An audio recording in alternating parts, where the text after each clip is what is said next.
Hi hello and welcome to Thiya's kitchen. இன்றைக்கி நாம் homemade cough drops எப்படி செய்ய போகிறது அப்படின்னு தான் பார்க்க போகிறோம். ஒரு வயசு குழந்தைங்கள்லேருந்து பெரியவங்க வர யார் வேணாலும் இந்த ரெசிப்பியை தாராளமாக எடுத்துக்கலாம். அதோட இந்த ரெய்னி டேஸில் எல்லாருக்குமே ரொம்ப தேவைப்படுற ஒரு ரெசிபி இது. எந்த ஒரு ஆர்டிஃபிஷியல் இன்க்ரீடியன்ஸுமே இல்லாமல் வீட்டில் இருக்க நேச்சுரலான இன்க்ரீடியன்ஸை வச்சு நம்ம இதை செய்ய போகிறோம். அதோட இதை ரொம்ப நாள் வரை நம்ம ஸ்டோர் பண்ணி வச்சுக்கலாம். காஃப், கோல்டு, ஸ்னீசிங், அந்த சோர் த்ரோட் எல்லாத்தையும் க்யூர் பண்ணுறதுக்கு இந்த ரெசிபி உங்களுக்கு யூஸ்ஃபுல்லாக இருக்கும். வீடியோவை தொடர்ந்து பாருங்கள். நம்ம சேனல் இதுவரை நீங்கள் சப்ஸ்கிரைப் பண்ணலை அப்படின்னா சப்ஸ்கிரைப் பட்டன் ப்ரெஸ் பண்ணிவிட்டு பக்கத்தில் வர பெல் ஐக்கானையும் ப்ரெஸ் பண்ணிக்கோங்க. இப்போது சப்ஸ்கிரைபர்ஸ் ரெசிபி பேஜ் என்னன்னு சொல்லி பார்த்துடலாம். பாதுஷா ரெசிபி ஐஸ்வர்யா மேலூர்லேருந்து போஸ்ட் பண்ணியிருக்காங்க.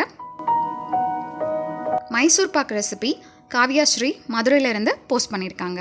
உங்கள் ரெண்டு பேருக்கும் ஒரு பெரிய தேங்க்ஸ் இந்த நேரத்தில் சொல்லிக்கிறேன்.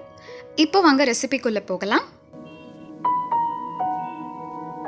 இன்றைக்கி நான் 12 பொருட்கள் எடுத்து வச்சுருக்கேன். கோல்டு அப்படின்னாலே நமக்கு ஃபர்ஸ்ட் ஞாபகத்துக்கு வர்றது துளசி தான்.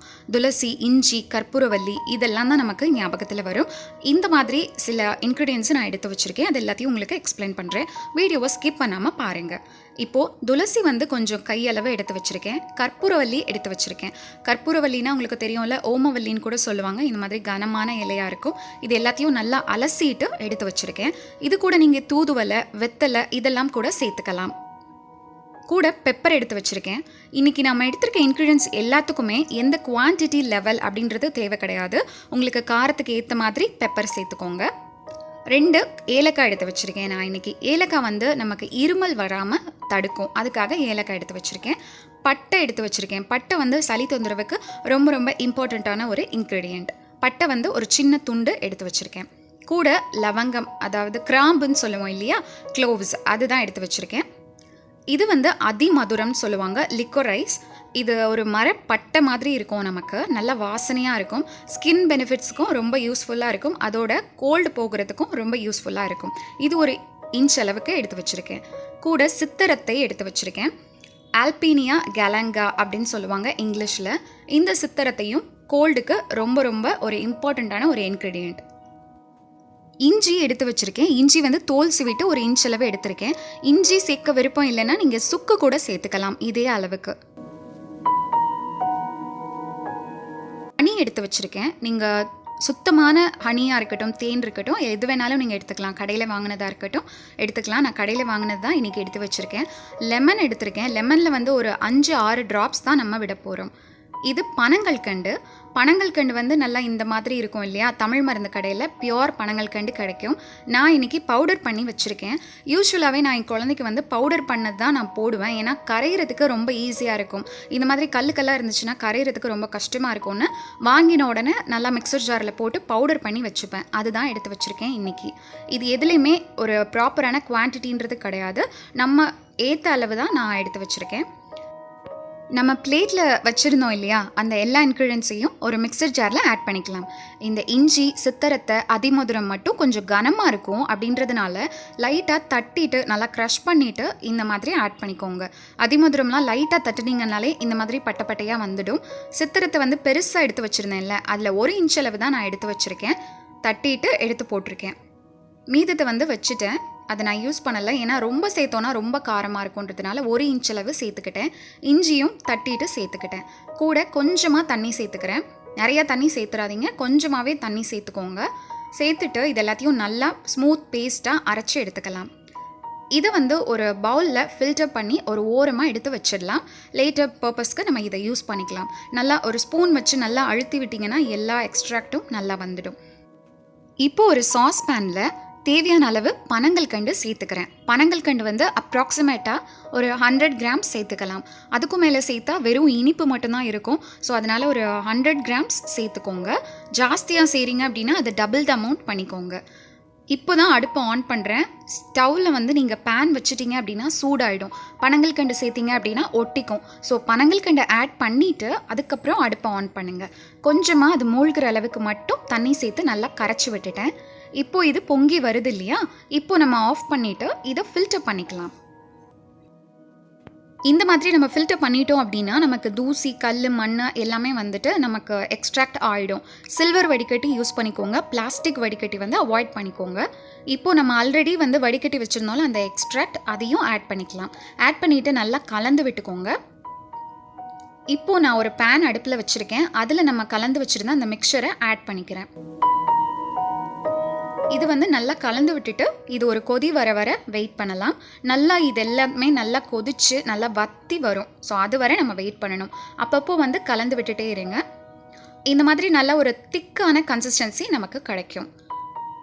இதுக்கு வந்து ஒரு 20 மினிட்ஸ் எடுக்கும், 15 to 20 மினிட்ஸ் எடுக்கும்.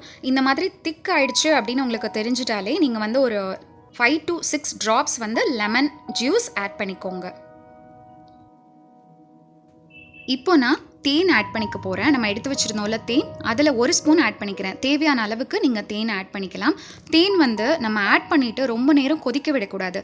இப்போ வந்து எனக்கு 17 மினிட்ஸ் ஆயிருக்கு. நான் இந்த டைமில் நல்லா திக்காக இருக்குது. ஆஃப் பண்ண போகிற டைமில் வந்து நான் தேன் ஆட் பண்ணியிருக்கேன். இந்த மாதிரி நல்லா கெட்டி ஆகிடும். ஏன்னா நீங்கள் வந்து தேன் ஆட் பண்ணிங்க அப்படின்னா அதை வந்து கொதிக்க வச்சோம் அப்படின்னா அது உடம்புக்கு வந்து நல்லது கிடையாது. ஸோ அதனால் ஆஃப் பண்ண போகிற ஸ்டேஜில் நீங்கள் தேன் ஆட் பண்ணிக்கோங்க.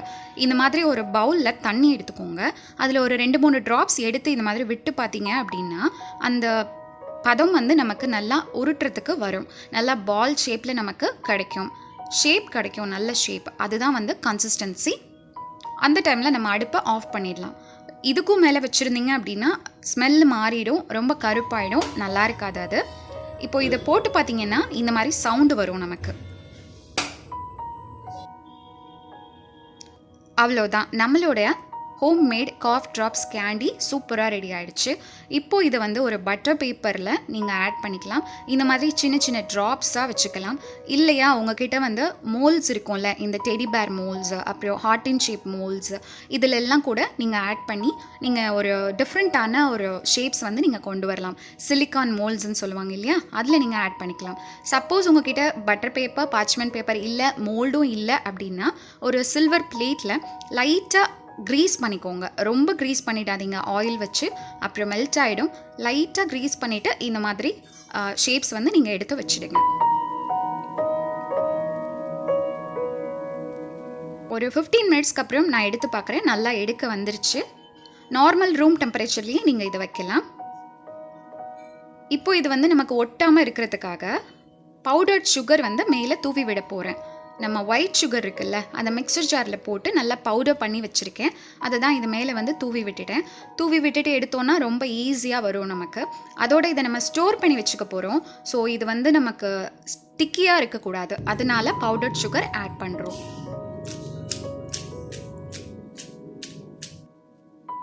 ரொம்ப சுலபமாக வீட்டில் இருக்க இன்க்ரீடியன்ஸ் வச்சே நம்ம ஹோம்மேட் கேண்டி ப்ரிப்பேர் பண்ணியாச்சு. ஒரு சின்ன டப்பாவில் ஸ்டோர் பண்ணி வச்சுக்கோங்க. நீங்கள் ஏர்டைட் கண்டெய்னரில் தான் வைக்கணும்னு அவசியம் கிடையாது. ஃப்ரிட்ஜில் வச்சிடாதீங்க, வெளியிலேயே வச்சு ஸ்டோர் பண்ணி டெய்லி ஒரு டேப்லெட் எடுத்து சாப்பிட்டுட்டு வார்ம் வாட்டர் குடிச்சிட்டிங்க அப்படின்னா உடம்புக்கு ரொம்ப நல்லது. எல்லா டிசீஸ்லேருந்தும் நாமளே பாதுகாத்துக்கலாம். பிடிச்சிருந்தது அப்படின்னா ஒரு லைக் பண்ணிவிட்டு மற்றவங்களுக்கும் ஷேர் பண்ணுங்கள். ஏன்னா இந்த ரெசிபி இந்த ரெமிடீஸில் எல்லாருக்குமே ரொம்ப யூஸ்ஃபுல்லான ஒரு ரெசிபியாக இருக்கும். இதுவரை நீங்கள் சப்ஸ்கிரைப் பண்ணலை அப்படின்னா சப்ஸ்கிரைப் பட்டன் ப்ரெஸ் பண்ணிவிட்டு பக்கத்தில் உள்ள பெல் ஐக்கானையும் ப்ரெஸ் பண்ணிவிடுங்க. இவ்வளோ நேரம் நீங்கள் பார்த்துட்டு இருந்தீங்க அப்படின்னா இந்த வீடியோ எப்படி இருக்குது, இந்த ரெசிபி உங்களுக்கு யூஸ்ஃபுல்லாக இருக்கா இல்லையா அப்படின்றத கீழே உள்ள கமெண்ட் பாக்ஸில் எனக்கு நோட் பண்ணுங்கள். Your precious comments are always welcome. So மறக்காமல் கமெண்ட் பண்ணிவிடுங்க. Then take care. இன்னொரு நல்ல வீடியோவில் உங்களை நான் மீட் பண்ணுறேன். பாய்.